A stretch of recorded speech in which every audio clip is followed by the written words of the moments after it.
fue por una presa de tierra, el campo sufrimiento de bocanos, bases fogales, el esteño que fugir, deixa todo que teñen para poder sobrevivir.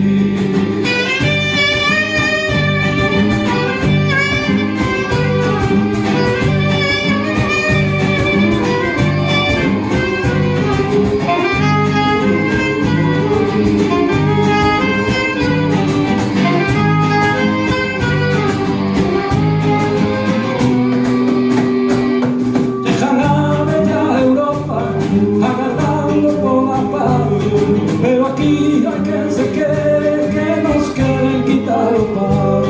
Los gobernantes no quieren que se pare do asunto. Teñen medo que se saiba que andan escurriendo a bulto.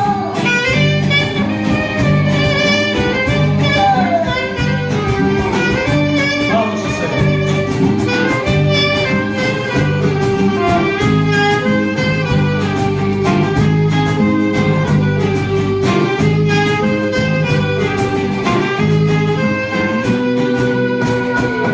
Adiós ríos, adiós montes, adiós regatos pequeños, adiós vista dos mesollos, non sei cando nos veremos.